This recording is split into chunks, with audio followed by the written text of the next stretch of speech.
MLA Komatireddy Rajagopal Reddy మరోసారి సంచలన వ్యాఖ్యలు చేశారు. సార్, మీరు కాంగ్రెస్ పార్టీ బలహీన పడుతుంది, పార్టీని బలోపేతం చేయడానికే వ్యాఖ్యలు చేస్తారని మీరు అంటున్నారు. కానీ లైన్ తప్పి మాట్లాడుతున్నారు రాజగోపాల్ రెడ్డి అని అధిష్టానం అంటుంది. ఏం చెప్తారు?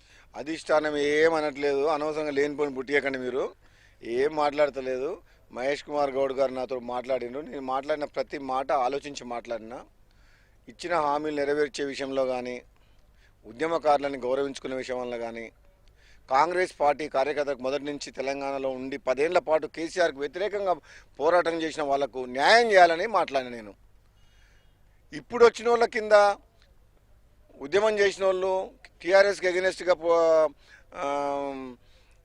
కొట్లాడినోళ్లకు అన్యాయం జరుగుతుంటే నిన్న మొన్న వచ్చిన వాళ్ళందరూ వాళ్ళ మీద పెత్తనం చేస్తుంటే బాధ అనిపేదా? దాన్ని దృష్టిలో పెట్టుకొని మాట్లాడిన. టీఆర్ఎస్లోకి వెళ్ళి వచ్చిన వాళ్ళని అవసరం ఉంటే తీసుకోండి, కానీ వాళ్ళు వచ్చి కాంగ్రెస్ వాళ్ళ మీద పెత్తనం చేస్తుంటే ఇది ఎక్కడ అన్యాయం? ఆ విషయం మాట్లాడినా. ఇది పార్టీ లైన్ 100%. పార్టీ కార్యకర్తల్ని, పార్టీని బలోపేతం చేసేందుకు పనికొస్తాయి నా మాటలు. అది కొట్లాడి తెచ్చుకున్న తెలంగాణలో అన్యాయం జరుగుతుంది. మొత్తం కూడా వేల కోట్ల రూపాయలు కూడా లక్షల కోట్లు వచ్చిన వాళ్ళు ఇప్పుడు వచ్చిన వాళ్ళు కూడా మర్చిపోయిన బాధపడుతురుగా. కొత్తగా వచ్చిన వాళ్ళు ఎమ్మెల్యేలు అడుగు, నేను చెప్తాను ఏంది అనే విషయం చెప్పు. నువ్వు నిజంగా చెప్పు. ఎవరు ఎవరు ఎవరు బాధపడుతురు? పోచారం ఎందుకు బాధపడుతుండు? ఏమని బాధపడ్డాడు? అప్పుడేమో టీఆర్ఎస్ పార్టీలో ఉన్నప్పుడేమో కాంగ్రెస్ పార్టీ 18 మంది ఎమ్మెల్యేలు ఉంటే ఒక స్పీకర్ స్థానంలో ఉండి 12 మంది ఎమ్మెల్యేలను తీసుకున్నాడు. ఎవరు? ఈ పెద్ద మనిషి పోచారం శ్రీనివాసరెడ్డి. అసలు కాంగ్రెస్ పార్టీ మొత్తం డౌన్ అయితేందుకు కేసీఆర్ నెంబర్ 1 అయితే నెంబర్ 2 పోచారం శ్రీనివాసరెడ్డి. స్పీకర్ స్థానంలో ఉండి కాంగ్రెస్ పార్టీ ఎమ్మెల్యేలను తీసుకొని ప్రతిపక్ష హోదా లేకుండా చేసేసిండు. ఎవరు? పోచారం శ్రీనివాసరెడ్డి గారు. ఆయన మన టీఆర్ఎస్ పార్టీలో మంత్రిగా పనిచేసిండు, స్పీకర్గా పనిచేసిండు. అటువంటి వ్యక్తి కాంగ్రెస్ పార్టీలోకి ఎందుకు వచ్చిండు? అసలు ఎవరు రమ్మన్నారు?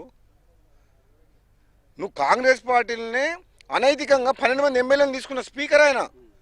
మళ్ళీ నువ్వు ఏది నైతికత ఏముంది? ఎథిక్స్ ఉన్నాయా? మోరల్స్ ఉన్నాయా? ఆయన టీఆర్ఎస్ గెలిచిండు, కాంగ్రెస్ పార్టీలకు ఎట్లా వచ్చిండు? వచ్చిన ఆయనకు బుద్ధి లేదు, తీసుకున్న వాళ్ళకి బుద్ధి లేదు. తమిళనాడు తరహా రాజకీయం ఇక్కడ రావాలని కూడా కోరు. తమిళనాడు కాదు, ఫస్ట్ రాజకీయాల్లో మొత్తం ఏంది ఎంటర్టైన్మెంట్. పోచారం శ్రీనివాసరెడ్డి కాంగ్రెస్లోకి రావడం ఏంది నాకు అర్థం కాదు. అసలు కాంగ్రెస్ పార్టీకి ఎమ్మెల్యేని తీసుకొని నాశనం చేసిందే పోచారం శ్రీనివాసరెడ్డి. ఆయన ఎట్లా ఆహ్వానించారు? అసలు నిజమా కాదా? మా అందరికి ఎంత బాధ అనిపించినప్పుడు మేము ఎమ్మెల్యేలు ఉంటే 18 మంది 12 మంది ఎమ్మెల్యేలని ఎంకరేజ్ చేసింది ఎవరు? పోచారం శ్రీనివాసరెడ్డి పీరియడ్నే కదా. తప్పు కదా? ఆయన అంత నష్టం చేసిండు కాంగ్రెస్ పార్టీకి ఆ రోజులలో. ఆయన ఎట్లా తీసుకుంది కాంగ్రెస్ పార్టీ అసలు టీఆర్ఎస్ నుంచి? అసలు ఆయనకన్నా అంత పెద్ద మనిషి ఎందుకు వచ్చిండు అసలు? మళ్ళీ ఇప్పుడు చెప్తుండు నాకు బాధ అనిపిస్తుంది అంటే. ఎవరు రమ్మన్నాడు బాధ అనిపి? ఇప్పుడే వెళ్ళిపో. ఎవరు చెప్పిండు నేను రమ్మని? నువ్వు వచ్చి చేసేదేముంది మాకు? కాంగ్రెస్ పార్టీ మీద నమ్మకం ఉండాలంటే, ప్రజల నమ్మకం కోల్పోద్దంటే, కాంగ్రెస్ పార్టీ మీద గౌరవం ఉండాలంటే, కార్యకర్తల న్యాయం జరగాలంటే, కాంగ్రెస్ మీద వాళ్ళ అధికారంలో ఉన్న టీఆర్ఎస్లో ఉన్నప్పుడు కాంగ్రెస్ పార్టీకి అన్యాయం చేసిన వాళ్ళని మాత్రం తీసుకోవద్దు. కానీ మీరేమో ప్రతిదీ కూడా ఓపెన్గా మాట్లాడతారు. ఈ విధంగా ఓపెన్గా మాట్లాడితే మాత్రం ఇదంతా కూడా పార్టీ లైన్ దాటి మాట్లాడినట్టు అనిపిస్తుంది. ఇంకా వాళ్ళు ఏదన్నా అనుకుని లైన్ ఒక లైనా 2 లైనా డబల్ లైనా ఇష్టం ఉండడం ఏమని లేనని వాళ్ళు అనుకుని, నేను పార్టీ బలోపేతం కోసమే మాట్లాడుతున్నా. అసలు టీఆర్ఎస్ వాళ్ళని ఎందుకు తీసుకున్నారు అసలు ఎమ్మెల్యేలని మన కాంగ్రెస్ పార్టీలకు? నీకు 65 మంది ఎమ్మెల్యేలు ఉన్నారు, ఎంఐఎం సపోర్ట్ చేస్తుంది, సిపిఐ వాళ్ళు ఉన్నారు. నీకు ఎందుకు?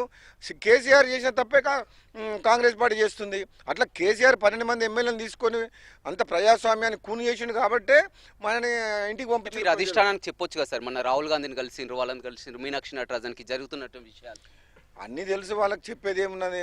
ఇక్కడ వీళ్ళందరూ ఎందుకు తీసుకుంటారో ఏమో నాకు అర్థమవుతుంది. దీంతో కాంగ్రెస్ పార్టీకి నష్టం అవుతుంది. ప్రజలలో కూడా కాంగ్రెస్ పార్టీ అంటే గౌరవం పోతుంది. అరే తెలంగాణలో కాంగ్రెస్ పార్టీ తెలంగాణ ఇచ్చింది. కాంగ్రెస్ పార్టీ జాతీయ పార్టీ అంటే కొన్ని విలువలతో కూడిన రాజకీయాలు ఉంటుంది. దీంట్లో నువ్వు కేసీఆర్కి నీకు తేడా అయింది. కేసీఆర్ చేసినట్టే మనం చేస్తుంది. అది తప్పు. ఇప్పటికైనా మహేష్ కుమార్ గౌడ్ నాకు చెప్పే బదులు అసలు రేవంత్ రెడ్డికి చెప్పాలి, వద్దు తప్పు ఇది, మన పార్టీ గౌరవం కాపాడుకోవాలి. ఉన్న 65 మంది గట్టిగా ఉంటే సరిపోయి ఎందుకు అవ్వ వాళ్ళు?